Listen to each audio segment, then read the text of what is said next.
دوستو، زمین پر جس ستارے کو ہم صبح اور شام کا ستارہ کہتے ہیں وہ ہے وینس یعنی زہرہ۔ رات کو آسمان میں چاند کے بعد سب سے زیادہ چمکدار دکھنے والا یہ سیارہ وینس بھی کبھی ہماری زمین ہی کی طرح تھا، مگر اب یہاں پر روز قیامت اترتی ہے۔ وینس کی زمین آگ اگلتی ہے اور اس کے آسمان سے بارش بھی برستی ہے، مگر پانی کی نہیں، تیزاب کی بارش۔ نہ صرف یہ بلکہ یہاں تو سورج بھی مغرب سے طلوع ہوتا ہے۔ خدا کی پناہ، اگر انسانی زندگی میں جہنم کی ایک جھلک دیکھنا ممکن ہو تو وہ وینس کی یہ آگ اگلتی زمین ہی ہو سکتی ہے۔ دوستو، صبح ہونے سے قبل اور شام کے ہوتے ہی وینس زمین پر سے نہایت روشن دکھتا ہے۔ یہ زمین کے سب سے قریب موجود ہے۔ جب سورج کی روشنی اس پر پڑتی ہے تو یہ 70% روشنی کو ریفلیکٹ کر دیتا ہے، کیونکہ وینس کے گرد گیسز سے بنا ایک تھک ایٹماسفیئر ہے جو سورج سے آئی روشنی کو ریفلیکٹ کرتا ہے۔ یہی وجہ ہے کہ وینس چاند کے بعد زمین سے ہو کر سب سے زیادہ چمکدار نظر آتا ہے۔ یہ چمکدار سیارہ بھلے ہی باہر سے خوبصورت اور چمکدار دکھتا ہو، مگر اندر سے یہ اتنا ہی بھیانک اور خوفناک ہے۔ اس کے گرد موجود گیسز کا مجموعہ اس کی سطح سے 250 کلومیٹر اوپر تک پھیلا ہوا ہے۔ آئیے اس کی دھرتی کی ایک جھلک آپ کو دکھاتے ہیں۔ یہ ہے اس کی سطح جو آتش فشاں سے بھری ہوئی ہے۔ یہاں پر ہر وقت آتش فشاں آگ اگلتے رہتے ہیں۔ صرف یہ ہی نہیں بلکہ یہاں ہر وقت مسلسل تیزاب کی بارش بھی ہوتی ہے۔ جی ہاں دوستو، آپ نے بالکل ٹھیک سنا، سلفیورک ایسڈ کی بارش ہوتی ہے یہاں پر۔ اس کے ساتھ ساتھ وینس پر 360 کلومیٹر فی گھنٹے کی رفتار سے چلتے ہوئے ہوا کے طوفان بھی ہیں۔ کل ملا کر یہ ہے وہ پلینٹ جس کو رومنز کبھی محبت کی دیوی کے نام سے پکارا کرتے تھے۔ اس سیارے پر رہنا تو دور کی بات، یہاں رہنے کے بارے میں سوچنا بھی بے وقوفی ہی ہوگی۔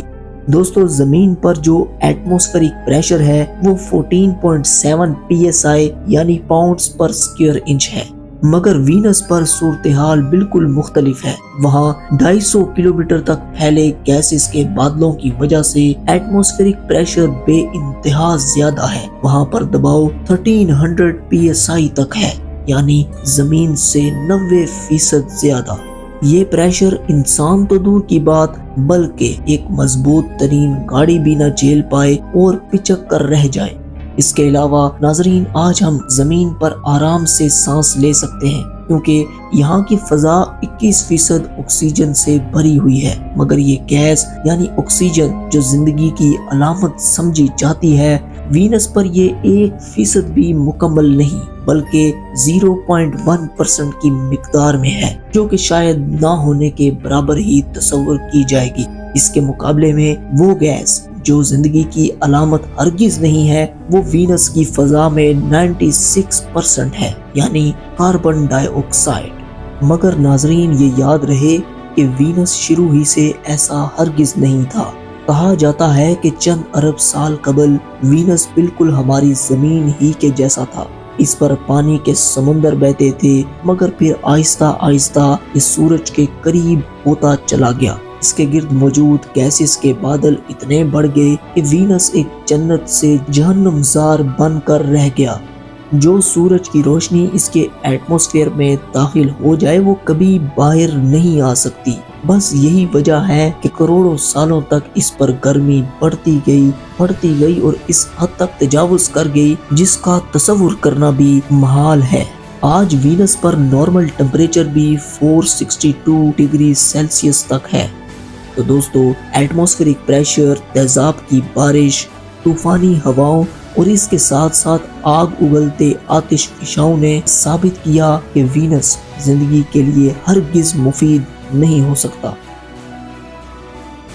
دوستو، ہم سب نے سن رکھا ہے کہ قیامت کے قریب سورج مغرب سے نکلے گا۔ اس حساب سے وینس پر ہر روز ہی قیامت اترتی ہے، کیونکہ وینس پر سورج مشرق کی بجائے مغرب سے طلوع ہوتا ہے۔ جی ہاں، آپ نے بالکل ٹھیک سنا۔